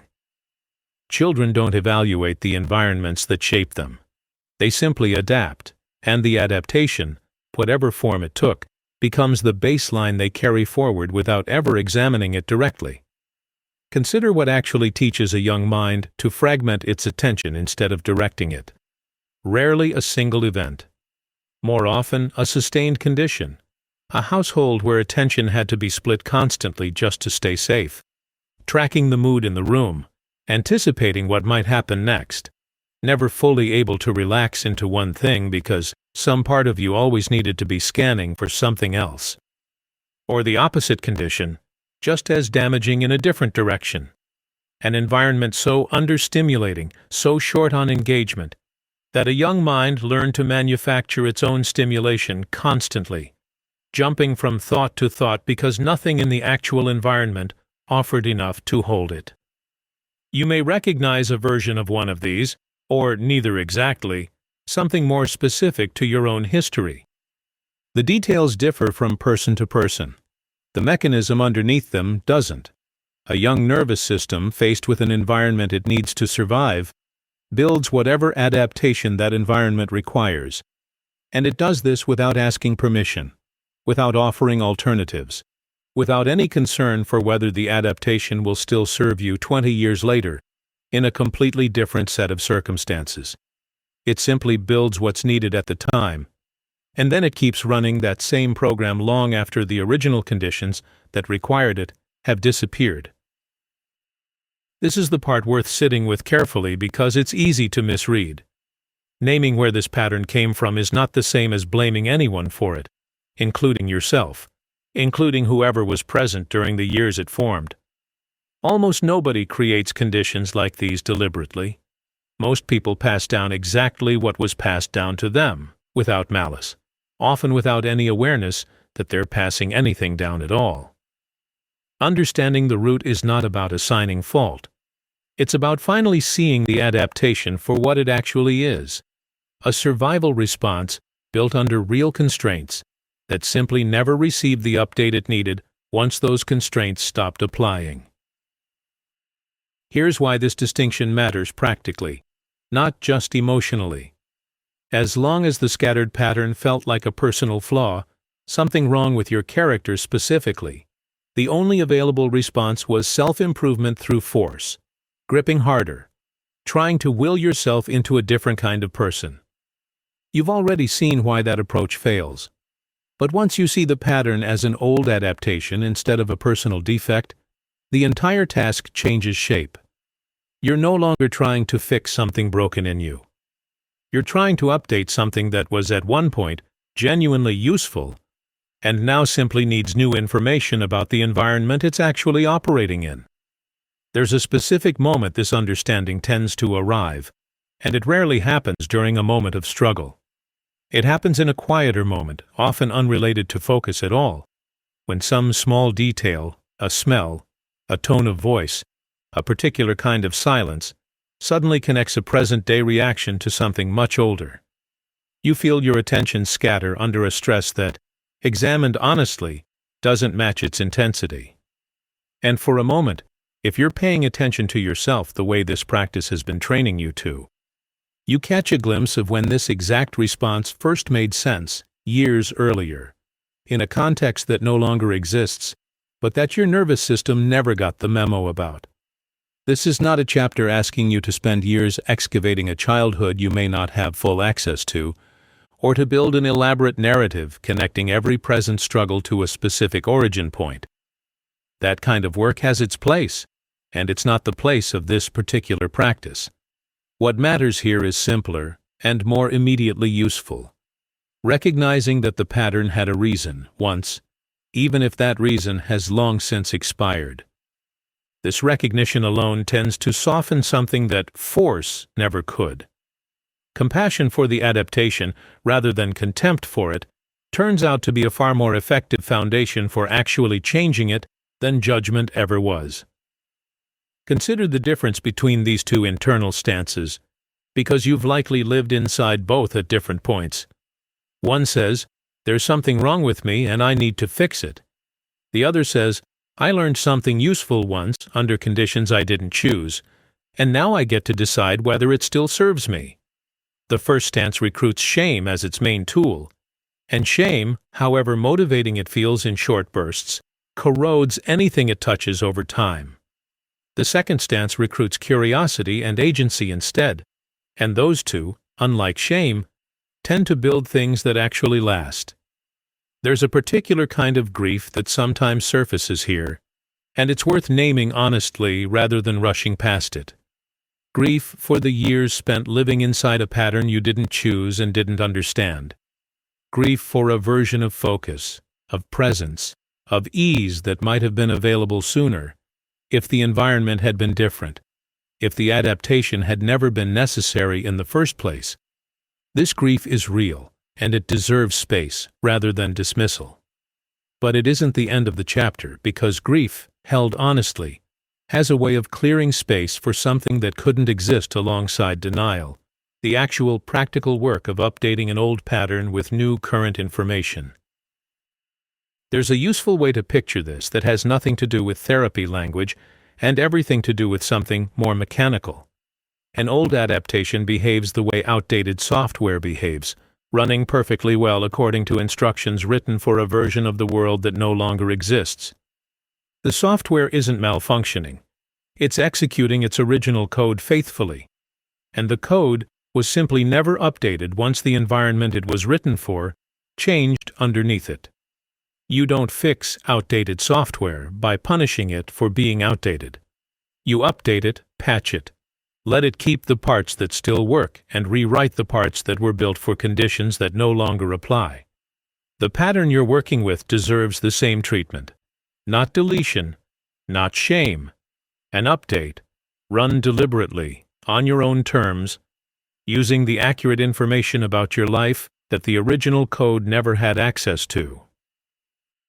This reframing matters more than it might first appear, because it changes what kind of work is actually required going forward.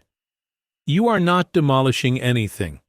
Demolition implies something was fundamentally wrong and needs removing entirely. An update implies something was fundamentally sound and simply needs new information layered on top of the old.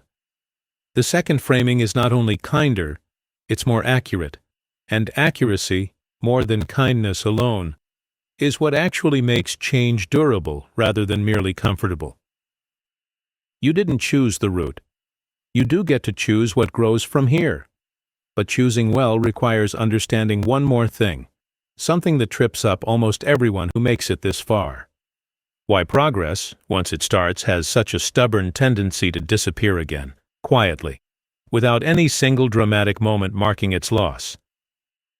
That's next. Chapter 12. Why Progress Disappears. Nothing built without structure survives contact with an ordinary life. Something strange tends to happen around week 6 or 8 of this kind of practice, and almost nobody sees it coming precisely because it doesn't arrive as a crisis. There's no single bad day that explains it. No dramatic setback, no identifiable cause you could point to afterward and say, "That's when it fell apart." Instead, the practice simply gets quieter. A day gets skipped, for a reason that seems entirely legitimate at the time. Then another, for a different, equally legitimate reason. Weeks later, you notice, almost by accident, that you haven't done the fragment in a while, and you can't actually pinpoint when it stopped. It didn't end. It faded, the way a habit fades when nothing is actively maintaining it, one quiet omission at a time. This is the part of the journey that catches even people who've done everything right up to this point. Understanding the mechanism, naming the resistance, surviving the low-energy days, none of it inoculates you against this particular failure mode, because this one isn't about motivation or willpower at all. It's about the simple, unglamorous fact that anything without structure eventually reverts to whatever requires the least active maintenance. And for most of your life, the least maintenance has always pointed back toward scatter. Here's the mechanism worth understanding clearly. Early progress in any new practice runs almost entirely on conscious effort and the novelty of doing something new. That combination is powerful, but it's also expensive and, more importantly, temporary. Novelty fades by design because your mind is built to stop treating repeated things as remarkable. That's literally what allows anything to eventually become automatic instead of effortful. The problem is that most people mistake this fading novelty for fading commitment, when it's actually something far more mundane and far more fixable. The practice never got transferred from effortful attention onto something more durable, a structure that doesn't depend on remembering, deciding, or feeling motivated every single time. Think of it this way.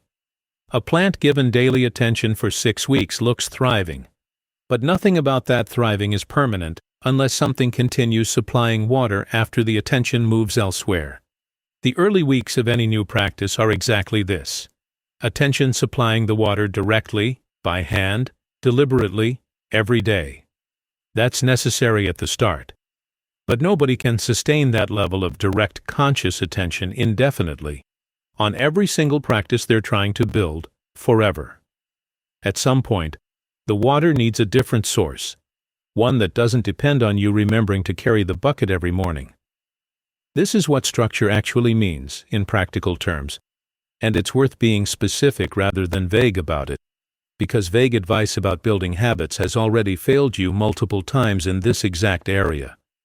Structure means attaching the practice to something that already happens reliably, rather than asking it to survive on its own, floating free in a day that has no fixed place for it. The fragment from Chapter 7 doesn't need to happen at a random moment you have to remember to create. It needs a specific fixed anchor. Immediately after you sit down at your desk. Immediately after you close your laptop for lunch. Immediately after some action that already happens every single day, without requiring any willpower at all. Notice what this does mechanically. Once the fragment is anchored to an existing automatic behavior, you no longer need to remember to do it as a separate decision. The existing habit becomes the cue, and the cue does the remembering for you. This is precisely why so many well-intentioned practices fail, even when the person genuinely wants to continue them. They were built as isolated decisions, dependent on memory and motivation showing up fresh every single day, rather than attached to something that was already going to happen regardless of how you felt. There's a second piece of structure that matters just as much, and it's the one most people skip entirely because it feels unnecessary in the early, motivated weeks. Some way of seeing the pattern, some visible record, even something as simple as a mark on a page each day the fragment happened. This might sound almost too basic to matter, but its function isn't motivational in the way you'd assume. Its function is protective. A visible record catches the drift early, in week 3. In the single missed day, long before that single missed day has quietly become 3 weeks of absence you didn't fully notice accumulating. Without some form of visible tracking, the fade is nearly invisible while it's happening. You only see it in hindsight once it's already substantial, and by then, restarting feels like a much bigger task than course-correcting a single missed day would have been. Here's the distinction worth holding on to clearly. Protecting progress is not the same task as creating it. Creating progress required effort, resistance, the willingness to sit through discomfort in the earlier chapters of this practice. Protecting it requires something almost opposite, reducing the amount of active effort required to maintain it, so that the practice can survive the inevitable weeks when your effort and motivation are genuinely, legitimately lower than they were at the start.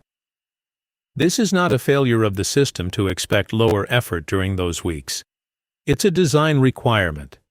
Anything that only survives on peak effort was never actually built to last. Consider, too, that the fade itself is not evidence you weren't serious about the change. It's evidence that structure hadn't been built yet. And that's a completely different, far more solvable problem. A missing structure can be built. A character flaw, if that were actually the issue, would be a much harder thing to address. You are not someone who lacks follow-through. You are someone who, like almost everyone else attempting this kind of change, built the early motivation correctly and simply hadn't yet built the scaffolding required to carry that motivation once it naturally, predictably, began to fade. Consider what this looks like extended across years instead of weeks, because the difference structure makes doesn't stay small. A practice held together by daily motivation, run without any anchor, without any visible record, tends to survive somewhere between 6 and 12 weeks before quietly dissolving, and then the whole cycle restarts from zero the next time inspiration strikes. A practice anchored to an existing routine and tracked, however simply, compounds instead of resetting. It survives the low weeks, resumes automatically after the rare missed day, and keeps accumulating rather than repeatedly rebuilding from the same starting line. Two people can start with identical motivation and identical intentions, and 5 years later one of them will have a genuinely different relationship with their own attention, while the other is still buying planners. The difference was never the size of the initial commitment. It was whether that commitment ever got attached to something sturdier than how they happened to feel on any given morning. The practice you're building is starting to become less about effort and more about identity, about who you're quietly becoming with each repetition, whether or not you're consciously tracking the shift. That shift, the one happening underneath the visible practice, is where the real transformation has actually been living the whole time. That's next. Chapter 13. The Identity Mechanism. You are not building a habit. You are building a self. Somewhere around this point in a practice like the one you've been building, something shifts that has nothing to do with the practice itself, and everything to do with how you talk about it, even privately, even in your own head. Early on, you probably described it as an action. I did the fragment today. Somewhere later, without deciding to, the language quietly changes. I'm someone who protects their attention. The first sentence describes an event. The second describes a person. And the difference between those two sentences is far larger than it first appears, because actions are things you do, and identities are things you defend, often without conscious effort, once they've genuinely taken hold. This is worth understanding precisely, because it explains something that will otherwise feel mysterious about the later stages of this kind of change. Early on, every single repetition required a decision. Should I do the fragment right now? Do I really have time? Is this the moment to skip it? Each instance was a small negotiation, fought and won or fought and lost. But somewhere past a certain threshold of repetition, the negotiation quietly stops happening at all. Not because you got better at winning it, but because the question itself stopped being asked. You simply do the thing the way you simply brush your teeth, without an internal debate preceding it each time. This is what it actually means when a practice crosses over from effort into identity.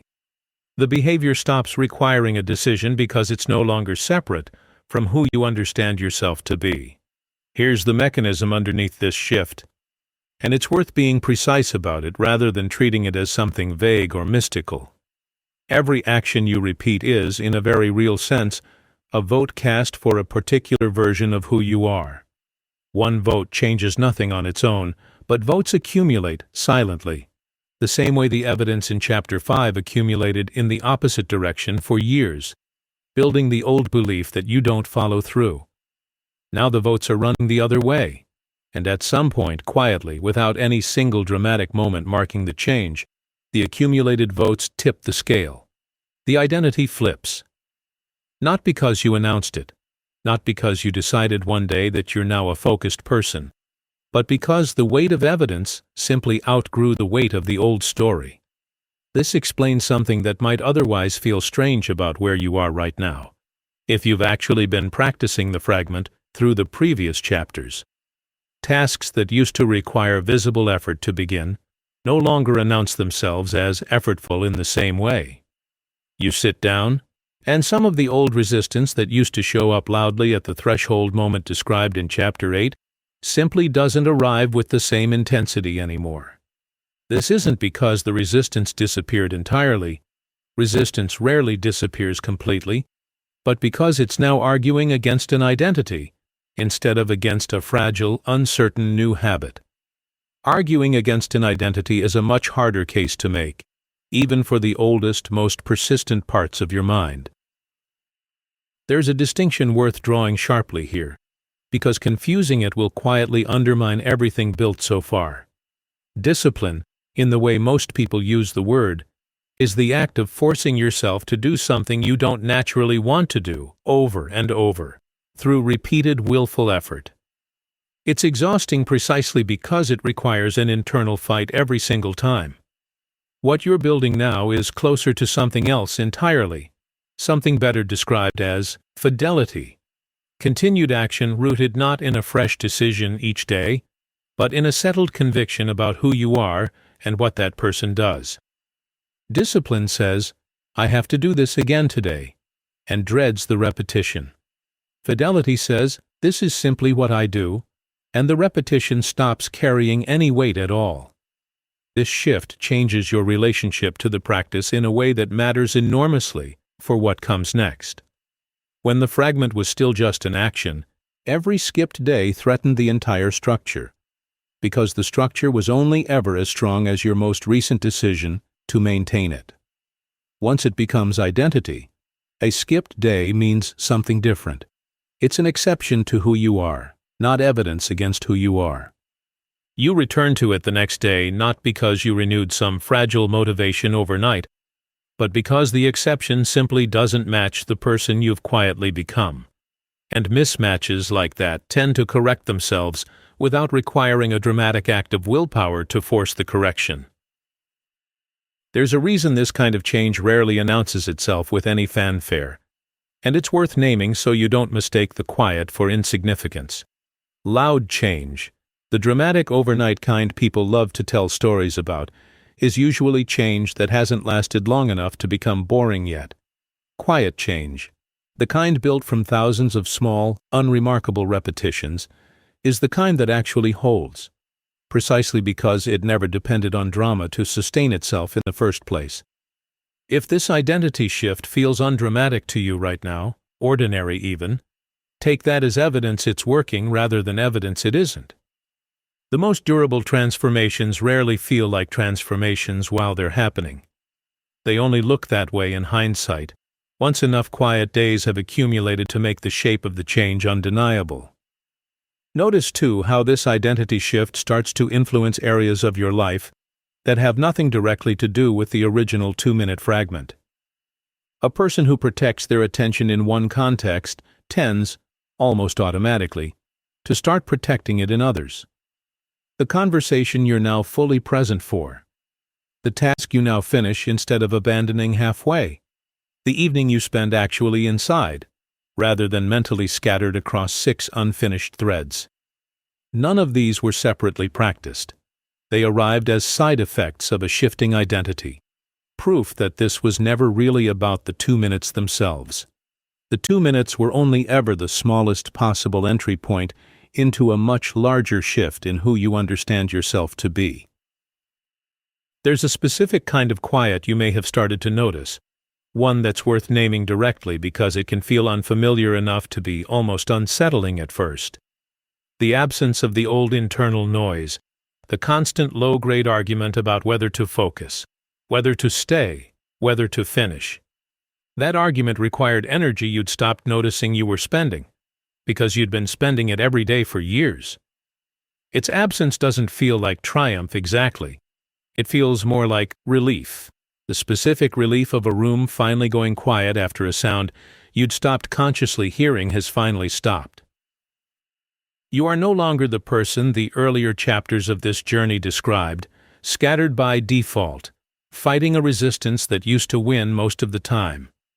Something has actually changed, not through a single decision, but through the accumulated weight of small, repeated choices that eventually became who you are rather than something you do.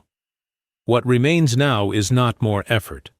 What remains is bringing every piece of this journey together into something coherent, something you can actually see whole rather than as separate fragments scattered across the chapters that brought you here. That's next. Chapter 14. Consolidation. Everything scattered across a journey eventually needs to become one thing you can hold at once. Look back at the distance between where this started and where you are now standing, and notice something important that's easy to lose sight of once any journey is finally behind you. No single chapter did this alone. The first sign wasn't the cure. Naming the pattern wasn't the change itself. The fragment, small as it was, only worked because everything after it, the resistance, the low-energy days, the relational friction, the older root, the fading and rebuilding of structure, all of it worked together, each piece holding up a part of the load the others couldn't carry by themselves. This chapter exists to show you that structure as a whole, not because you need new information, but because seeing the pieces together changes how solid they feel individually. Start with the foundation, because everything else was built on top of it. You are not, and were never, a person incapable of focus. Chapter 3 already proved this directly, in the memory of hours lost effortlessly to something you cared about. What you lacked wasn't capacity, it was direction, the simple, repeatable act of choosing where your attention goes instead of letting it default to whatever shouted loudest. That single reframe, capacity versus direction, quietly underlies every chapter that came after it, because it changed the entire nature of the problem you were solving. You were never trying to become someone new. You were trying to redirect something that had been there, fully formed the entire time. On top of that foundation sits the mechanism, the two competing systems from Chapter 4, one deliberate and expensive, one automatic and nearly free. Understanding this mechanism did something specific. It removed the moral weight from every moment your attention drifted. A drifting mind stopped being evidence of weak character and became instead a predictable output of a system doing exactly what it evolved to do. That single shift in interpretation, from judgment to mechanism, is what allowed everything that followed to be approached with curiosity instead of shame. And shame, as you saw clearly in Chapter 11, was never a foundation capable of holding anything for long. The fragment itself, the 2 minutes from Chapter 7, was never the point in isolation. Its real function was to generate evidence, small, repeatable proof that direction could be chosen and held, evidence built specifically to outweigh years of the opposite conclusion. Each time you held it despite resistance, despite low energy, despite a day that offered nothing in your favor, you weren't just completing a task.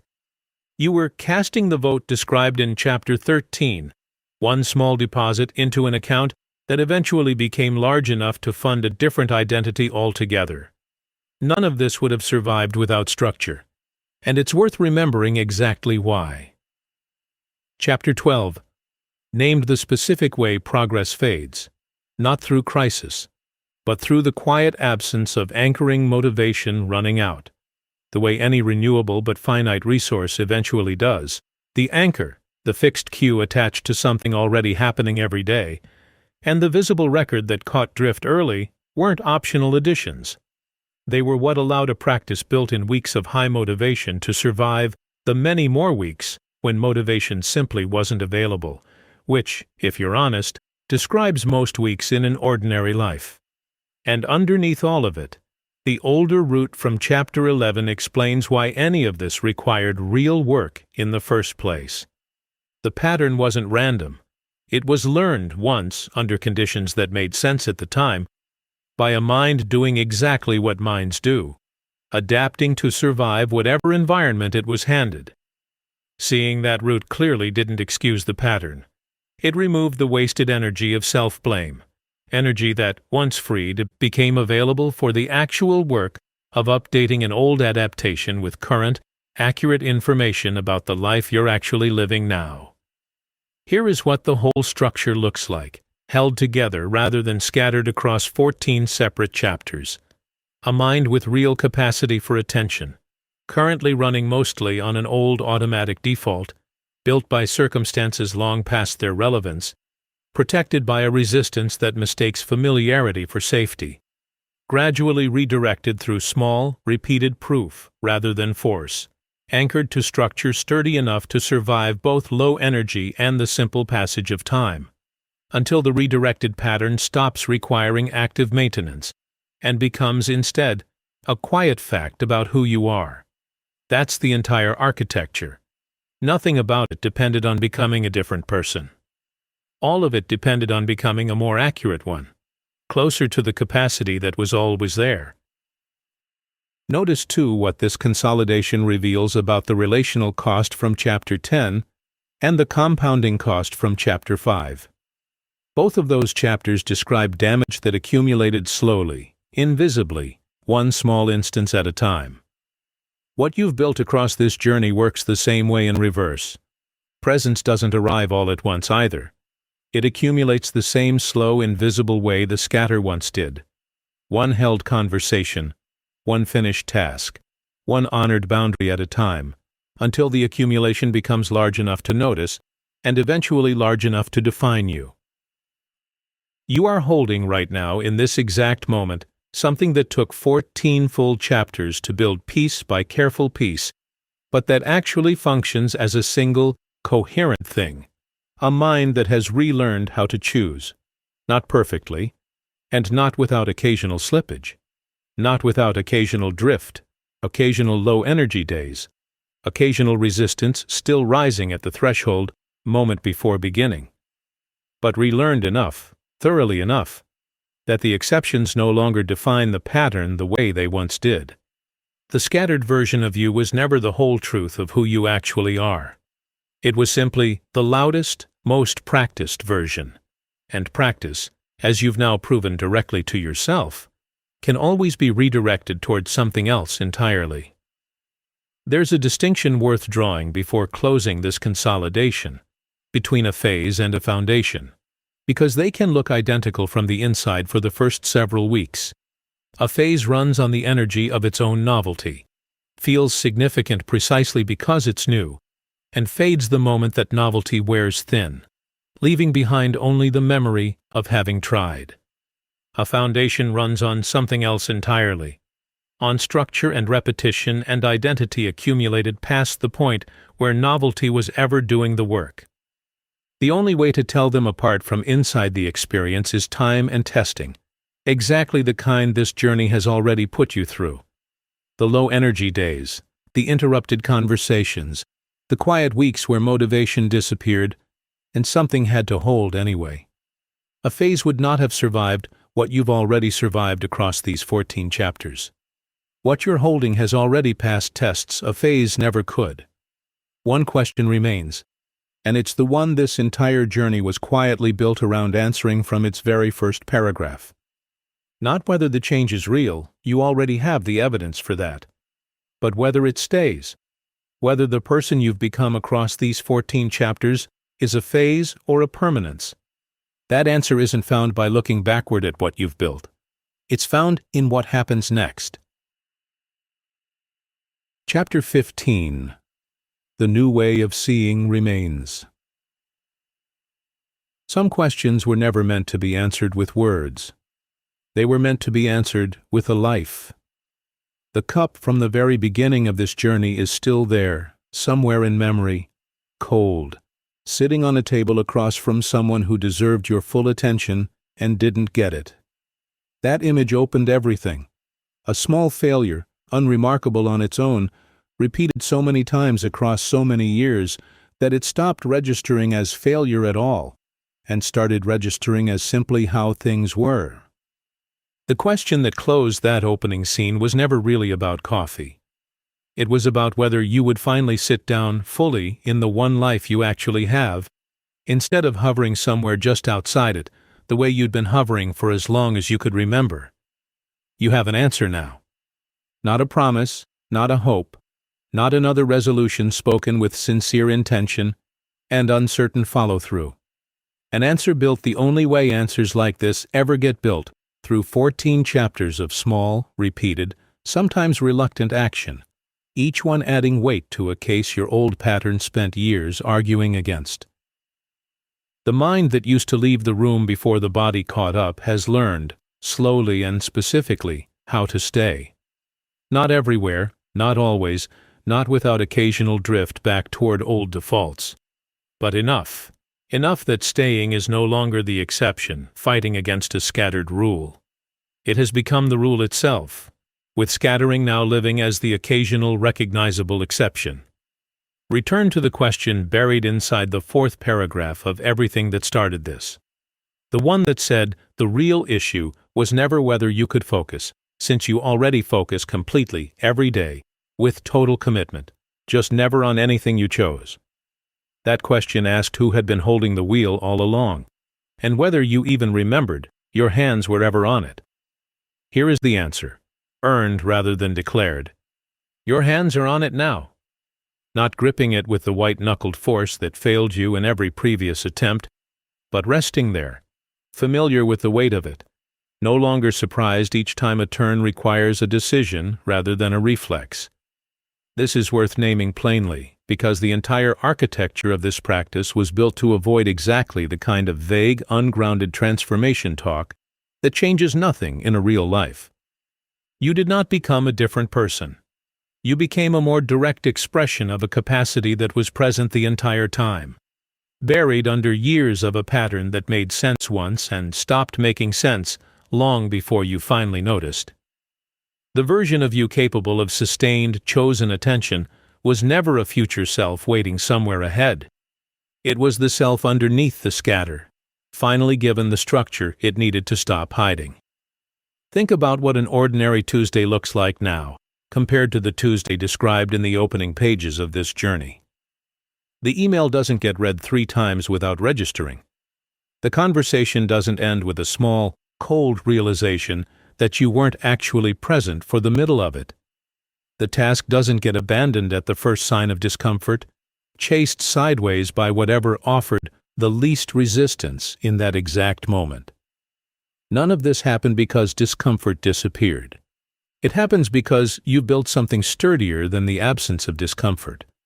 The capacity to feel resistance rise and continue anyway, proven now across dozens, maybe hundreds, of small moments where you could have quit, and didn't. There's a specific kind of quiet available now that wasn't available at the start, and it deserves to be named directly rather than left implicit. Not the quiet of an empty room, the quiet of a mind no longer at war with itself, no longer spending enormous invisible energy on the constant low-grade argument about whether to focus, whether to stay, whether to finish. That argument used to run in the background of nearly everything, and its absence doesn't announce itself loudly.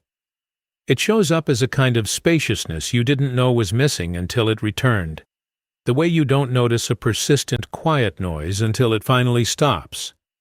Consider, too, what this means for the people who share your life, the ones who felt the old pattern most directly, even if they never had language for what they were feeling. The friend who used to talk to half of you now gets all of you, at least during the time you actually give them. The task that used to get half finished now gets carried through to its actual end, not because finishing suddenly became easy, but because you're no longer the person who abandons things at the first sign of friction. These changes ripple outward in ways you'll keep discovering long after this particular practice has become so automatic it barely feels like a practice at all. Here is the distinction this entire journey was quietly built to deliver, the one buried inside the open loop from the very first pages. The problem was never a shortage of time, or a shortage of ability, or even, in the end, a shortage of will. Those were never the actual currency. The real currency, the one that determined everything, was direction. Whether the considerable capacity you already had was pointed at something you chose, or scattered across whatever happened to be loudest in a given moment. You did not need more hours in your day. You needed to stop losing the ones you already had to a mind that had never been taught it was allowed to choose. That teaching is complete now, not in the sense that growth ends here. Growth never actually ends, but in the sense that the foundation is no longer in question. You know how to build direction where there was once only drift. You know what resistance feels like, and you know now from direct experience rather than theory that it can be moved through rather than obeyed. You know that structure outlasts motivation, that low-energy days test what high-energy days never could, and that identity, once shifted, carries weight that no single act of willpower ever managed to carry alone. Consider what a single ordinary day, multiplied honestly across the years still ahead of you, actually adds up to now that the direction has changed. Not a dramatic life, necessarily. Not one measured in achievements loud enough for anyone else to notice. A life, instead, where the hours you're given actually belong to you, spent on what you chose rather than leaked to whatever happened to be loudest. That's the entire inheritance of everything this journey asked of you. Not a bigger life, but a fuller one, inhabited completely instead of watched from just outside its own edges. The cup is still there, somewhere in memory, cold and specific and no longer the point. It was never really about the coffee. It was about a life waiting to be fully inhabited by the person living it, instead of watched from just outside its own edges. You have already answered the question that opened this journey, not with words, but with 14 chapters of choosing, again and again, to sit down. That answer doesn't need repeating. It only needs living, one more ordinary day at a time, starting with whatever is in front of you right now.